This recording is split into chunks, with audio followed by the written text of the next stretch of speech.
Ladies and gentlemen, welcome to Spark and Shine. Life rarely shouts its intentions, it whispers them, quietly, like a leaf shifting in the wind long before the storm arrives. We are part of a design too vast to see in one glance, too sacred to rush.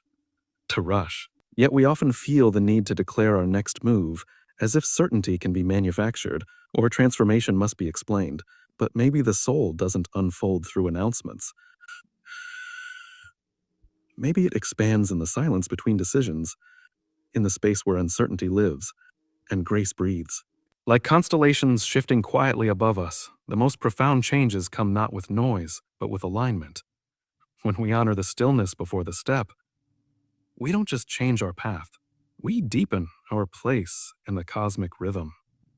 So perhaps, instead of announcing sudden changes, we listen, we align, and we become the change. Slowly, quietly, like dawn arriving without permission, we live in a world that rewards volume. Noise equals attention. Announcements, declarations, status updates, they've become our default language for signaling growth.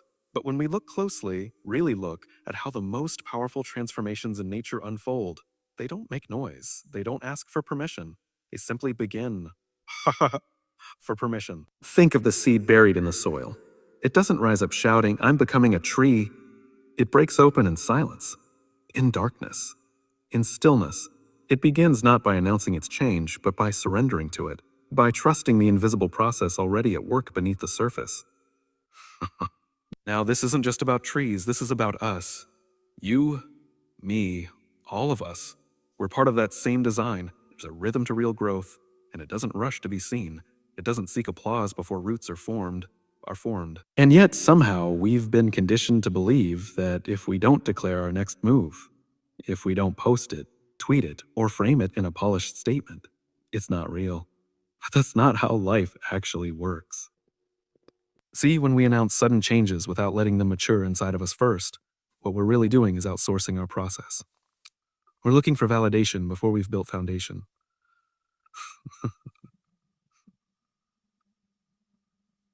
Inviting input before we've cultivated clarity. And the truth is, change, real change, needs space. It needs time to stretch, to settle, to grow steady legs before it walks into the world. You don't have to prove that you're evolving. You don't have to explain your unfolding in real time. Because the most lasting transformations happen far from the spotlight. They happen in the moments you choose differently, even when no one's watching. They happen in the tension between the old and the new, the place where the caterpillar dissolves completely before the butterfly emerges. And here's the beautiful paradox. The quieter your change, the louder your presence becomes. The less you say, the more people feel. That's the energy of alignment.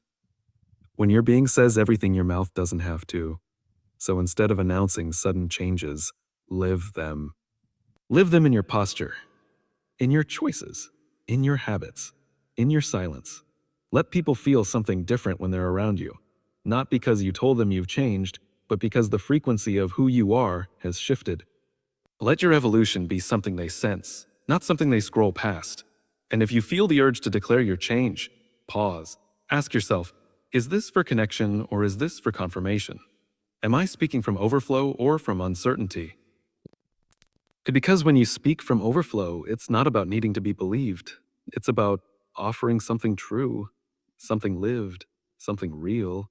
The universe, whether we call it God, nature, design, or something unnamed, has always favored the quiet becoming. Mountains rise not in an instant, but through relentless, unseen pressure. Rivers carve canyons not with explosions, but with steady flow. And we too are shaped not by the announcements we make, but by the integrity we hold when no one's looking. So be like the seed. Begin where no one sees. Let the soil do its work. Let silence hold you until the roots take hold. Cool. And when you finally rise, not with force, not with fanfare, you'll find yourself stronger than before, and more whole than you ever needed to announce. Because the ones who truly change the world don't always speak first. They move differently. We often think change needs a trumpet, a big reveal, a declaration to mark the moment so everyone knows. This is it. The shift has come. But life, real life, rarely moves like that. Nature doesn't send a press release before the seasons change. Trees don't post an update before shedding their leaves. The tide doesn't ask permission before it pulls back into the ocean. There's a quiet wisdom in how the natural world teaches us about change. It doesn't announce, it allows. And because it allows, it's trusted, accepted, even welcomed. Huh? And yet, in our personal and professional lives, we're so eager to make change known that we often forget how to let it be felt first. We declare sudden pivots, we restructure overnight, we reveal plans before people even have time to breathe.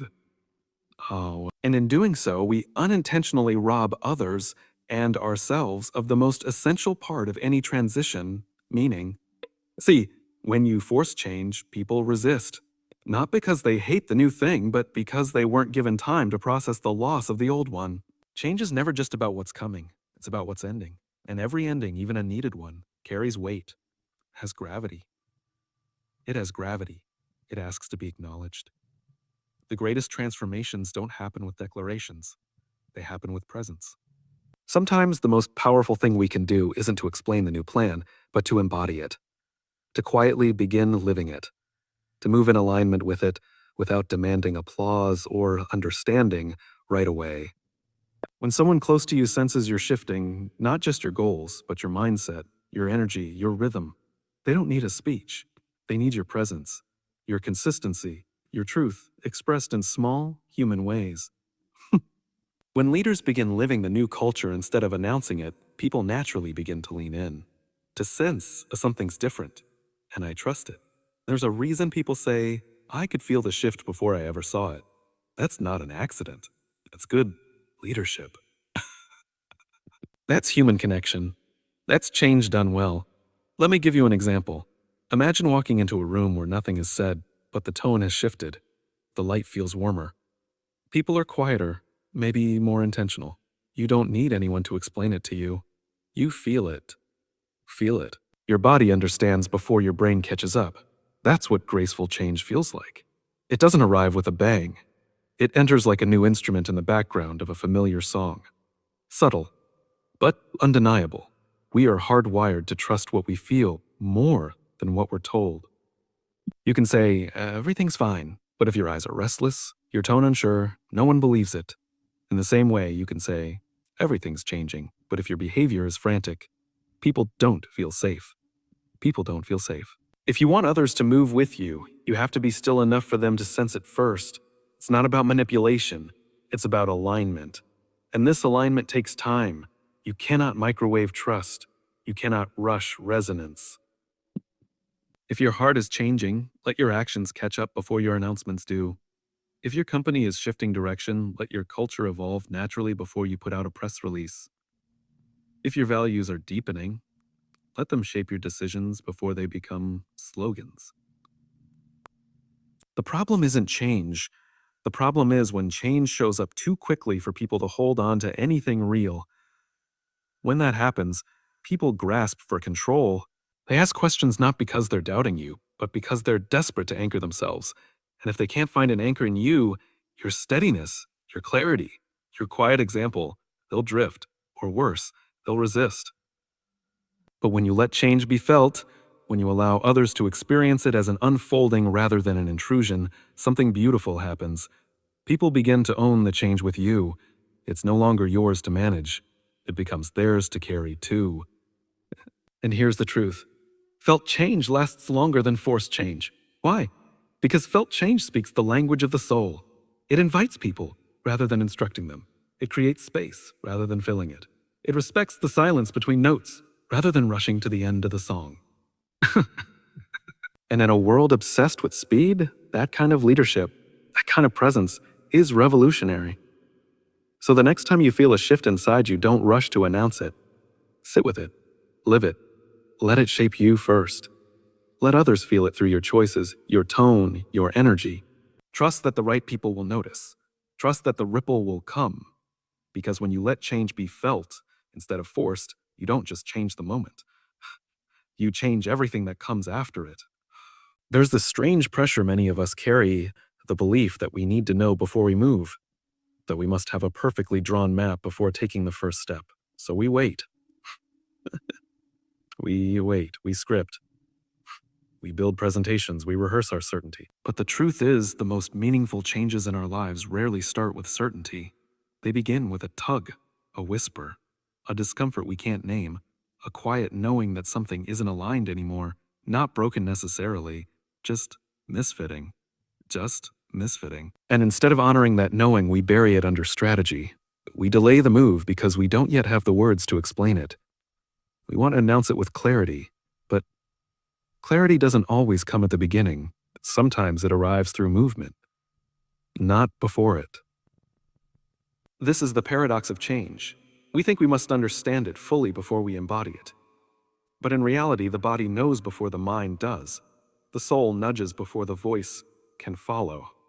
And when we deny that early movement, when we silence the urge to shift just because we can't yet articulate it, we betray something sacred within ourselves. Alignment always precedes articulation. That's the nature of growth. We feel out of step long before we have language for it. We sense the room no longer fits us long before we know where we're going next. But we've been taught to trust explanation more than intuition. And so we wait. And in that waiting, we wither. Think of any major moment in your life, the kind that shaped you quietly. It probably didn't begin with a declaration. It began with a small decision, a different way of responding, a new kind of presence. You moved before you named it. That's not hesitation. That's wisdom. Let me share something I once heard from an old mentor. Speak from scars, not wounds. In other words, don't speak when you're still unraveling. Speak once you've integrated. Move while you're healing. Align quietly while the change settles in you. And when the time comes, your voice will carry the weight of truth, not theory. Maybe. When leaders rush to speak before they've moved in alignment, their words fall flat. It's not that people doubt the message, it's that they can't feel it, because the one delivering it hasn't lived it yet. There's no resonance, no grounding, and people are wired to detect that. But when someone speaks from experience, even if they don't have all the answers, we listen differently. We trust them not because they're certain, but because they're congruent. Their walk came before their talk, and that's what matters. When you're going through a shift, a transition, or a decision that alters the direction of your life or work, don't feel the pressure to explain it too soon. Let your actions be the first to align. Let your energy shift. Let your choices reflect the change, even in the absence of a formal announcement. It's okay to say less while you become more. Sometimes the most powerful shifts are the ones people observe before they're ever spoken. They notice you handle conflict differently. They sense a quieter confidence. They feel you letting go of something old before they even know what's coming in its place. And that gives them time to adjust with you, to attune to your direction, to trust the unfolding. You don't need to make an entrance. Just show up differently, subtly, truthfully, subtly. In that space of quiet alignment, clarity emerges. When we give ourselves the grace to move before we define, we honor the natural rhythm of growth. We create space for the change to integrate, not just as an idea, but as a part of who we are. We stop managing perception and start embodying purpose. Because the truth is, the deepest changes in life don't need to be shouted. They just need to be lived. And when you do speak, after walking through the discomfort, the unknown, the transition, your words will carry the authority of experience. They won't need to be convincing. They'll simply be real. People don't follow announcements. They follow alignment. So move first, speak later. And when you do, let your voice be the echo of a life already in motion. Because change that begins in silence often echoes the loudest. We often mistake leadership for instruction, for direction, for direction. For decisions declared with confidence and stamped with finality. But real leadership, at its core, isn't about telling others what to think. It's about holding space for them to feel, especially in times of transition, change, or recalibration. The instinct is to speak with force. We want to get ahead of uncertainty. We want to appear decisive. So we craft the perfect message and drop it like a boulder in still water, expecting everyone to ripple in sync with us. Us. But something beautiful happens when we stop trying to be the loudest voice in the room and instead become the one who listens first. Because people don't want to be managed through change. They want to be included in it. The moment you stop announcing and start inviting, you begin leading. Think about any great change you've experienced in your life, personally or professionally. The ones that truly transformed you didn't come because someone stood at the front of the room and told you what to do.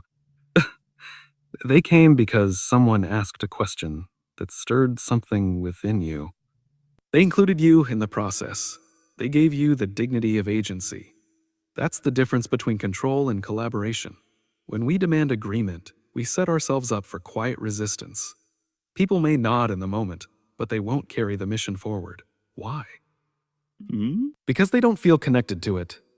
Because they were handed a conclusion without being invited into the question. But when we lead with invitation, instead of instruction, something shifts. We're not just asking people to change. We're allowing them to see themselves in the change. To wrestle with it, to ask their own questions. And in doing so, we spark something far more enduring than compliance. We spark commitment. Here's the paradox. You gain influence not when you demand agreement, but when you give people the freedom not to agree. When you trust them enough to explore, to question, to push back, that trust extended before it's earned is what earns it in return. We forget sometimes that change is not just a direction, it's an emotional experience. It stirs up uncertainty, fear, nostalgia, hope. And no one wants to be told how to feel. They want to be met where they are. They want to feel seen before they're asked to see the new vision. And isn't that what leadership really is? Not convincing others to follow your idea, but helping them find themselves within it. This is especially important when you're the one initiating change. You've likely been thinking about it for days, weeks, maybe months. You've had time to process it, to align with it, to accept its necessity. But the people you're sharing it with, they're hearing it for the first time. They need time to catch up, to integrate, to grieve what was, and make peace with what's coming. So instead of announcing your conclusion, start with your questions. Invite people to explore with you. Let them help shape the how, even if the what is already decided. Give them the gift of ownership in the process. Because people don't resist change when they feel they're part of the story. They resist when they feel the story was written without them. This approach isn't weak. It's not indecisive. It's strong in the quietest, most grounded way possible. That's the grounded way possible. It says, I trust you. I believe in our shared ability to navigate this together. And that kind of belief, it changes everything. Because when people feel involved, they move differently. They don't just comply, they contribute. They don't just accept, they engage. And suddenly, what began as your idea becomes our mission. Let me say this again. People don't follow instructions. They follow purpose. And purpose isn't declared. It's discovered, together. So if you find yourself standing at the edge of a new chapter, resist the urge to convince everyone right away. Instead, extend your hand. Ask the questions. Share the story that led you here. Let them feel the tension, the beauty, the uncertainty you've carried. Let them see your humanness before your certainty, because the invitation to be part of something greater, that's what people are really longing for. We don't want to be told where to go. We want to belong on the journey. Fatiruti. And when we feel we belong, we move, not because we're told to, but because we want to. So next time you stand in front of a room, or sit across from someone you lead, don't start with a statement. Start with a space. Start with a space. And trust that the most powerful kind of agreement isn't the one you demand. It's the one people offer freely because they saw themselves in the story. One of the most underestimated forces in any change process isn't resistance. It's timing. Not deadlines or project milestones, but emotional timing. The pace at which people come to terms with something new. We often think that because a decision has been made or announced, it's now time for everyone to catch up. But what we miss is that while change can be implemented externally in a matter of minutes, it unfolds internally in quiet, nonlinear layers. There's a rhythm to how people process transition. It isn't neat, it isn't synchronized, and it certainly isn't immediate. You can't rush acceptance the same way you rush a deliverable, because real alignment doesn't happen when people hear change. It happens when they feel ready to embrace it. And that feeling doesn't show up on command. Think of it like music. The song begins, but not everyone starts dancing at the first note. Some need the melody to unfold. Others wait for the beat to drop. And some just stand back and listen, unsure whether the rhythm suits them at all. And that's okay. That's not a flaw. That's human. In fact, some of the strongest contributors, the deepest thinkers, the most loyal teammates, are the ones who need a little more space to absorb what's happening. Not because they're slow or stubborn, but because they care deeply. They're running the change through their values, through their memories, through their sense of purpose. They're not being difficult, they're being deliberate. But if we rush that process, if we measure their acceptance with a stopwatch instead of a sense of grace, we miss the opportunity to earn something far greater than agreement. We miss the chance to build trust. We say we want people to be authentic, engaged, all in. But authenticity comes with a timeline we don't control. It means we have to get comfortable with people not being instantly on board. It means holding the discomfort of ambiguity, of letting people unfold at their own pace, not ours. And here's where it gets real. When we allow space for that process, something extraordinary happens. People don't just comply, they align, genuinely, wholeheartedly. Not because we pressured them, but because we honored their inner timing. And when someone moves from resistance to resonance on their own, they carry the change forward with conviction. Because it's no longer your decision they're tolerating, it's their new reality they're choosing. We often forget that people aren't just responding to what's happening now.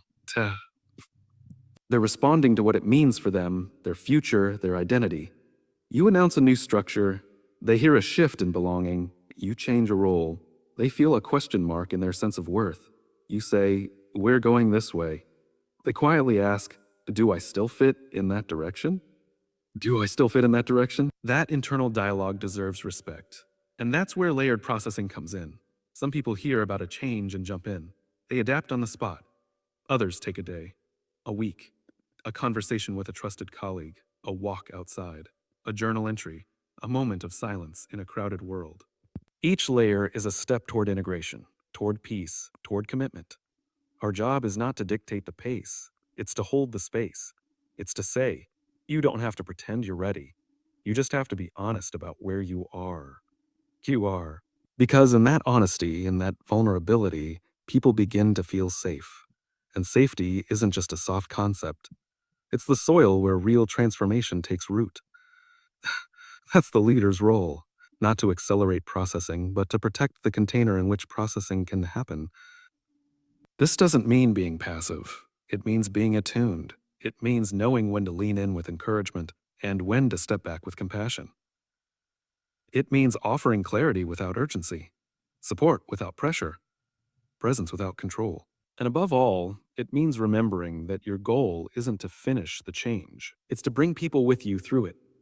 Because a change that's fully implemented but emotionally abandoned isn't a change that lasts. It's a structure with no soul. But when you let people process in layers, you allow their spirit to arrive with them. You get more than buy-in. You get belief. So the next time you feel the impulse to measure progress by how quickly everyone adapts, pause. Look deeper. Trust the process that doesn't show up in timelines or reports. Honor the quiet integration that happens behind the scenes. Because that's where the real work lives. Not in how loudly change is announced, but in how patiently it's absorbed. When change arrives, most people look for certainty, not noise, but what do we often give them instead? Urgency, volume, a siren. We shout announcements, we flash headlines, we make declarations that demand immediate attentions. Hey, come 30, but loud doesn't equal clear, urgent doesn't equal wise. And here's the thing, in times of transition, people don't need a siren that startles them. They need a signal they can follow. They need to feel something steady in the midst of uncertainty, something real, something human, something they can return to as the dust begins to settle. It's tempting, though, to act like the siren, especially when we're excited about a vision or under pressure to execute. We want people to move, to listen, to react. We want to create momentum so we blast our message through every channel, hoping repetition will breed acceptance. But what we forget is that a siren might get attention, but it rarely earns trust, because the siren exists to alert you, not to reassure you. Not to reassure you. The signal, on the other hand, the quiet, consistent frequency in the background, that's what people learn to tune into. That's what anchors them. That's what says, this isn't just noise. This is direction. Being the signal means embodying the change long before you expect others to. It means modeling the mindset, the values, the posture that the change represents, not just once in a high stakes meeting, but daily, quietly, authentically. You can tell people the storm is passing, or you can stand there, calmly holding the umbrella. One evokes temporary compliance. The other inspires sustainable alignment. When we become the signal, we don't just communicate change, we transmit stability. We invite people into resonance rather than reaction. We make it safe to follow even when the path isn't fully visible. It's in your tone of voice. The calm with which you answer hard questions, the steadiness in your gaze when someone's feeling unsure, the humility in your body language when you admit, I don't have all the answers, but I'm here, and I'm listening. That's how people begin to trust that the change isn't just a message. It's a movement, one that has depth, one that's worth walking toward. And this doesn't require you to be perfect or polished. It just asks that you be present. That you slow down your delivery enough for people to absorb not just what you're saying, but who you are while saying it. Because people don't follow words, they follow signals. And signals aren't defined by volume, they're defined by consistency. You can say something once with intensity, or live it every day with integrity. Guess which one leaves a deeper impression? The people around you are always scanning for coherence. Does what you say match how you show up? Are your values visible under pressure? Are you steady in moments of doubt? In the absence of these signals, people fill the silence with fear. They create their own narratives, ones that are often far more frightening than the truth. But when your presence becomes the signal, you create clarity without even needing to speak. It's like walking into a room and just feeling that someone has anchored themselves. You can't always explain it, but you trust it. Because something about their posture says, oh, we'll be okay. This is the kind of leadership that doesn't just deliver updates. It delivers assurance. It doesn't demand attention. It invites trust. And in a world that's saturated with announcements, interruptions, and alerts, this kind of presence becomes rare and deeply powerful. You want to lead people through change? Become the frequency they can count on, not the burst of sound they try to ignore. So next time you're tempted to make a grand reveal, to roll out a change with fanfare and bold declarations, pause. Ask yourself, what's the signal I'm sending, not just in my words, but in my being? Am I the siren? Loud, urgent, fleeting? Or am I the signal? Quiet, strong, unwavering? Because the siren might be heard for a moment, but the signal is what people follow through the storm. And that's what real change leadership is. It's not about pushing people forward. It's about pulling them into something grounded. The signal doesn't just point to the future, it embodies it. And when you live as that signal day after day, people don't need constant reminders. They simply begin to move with you.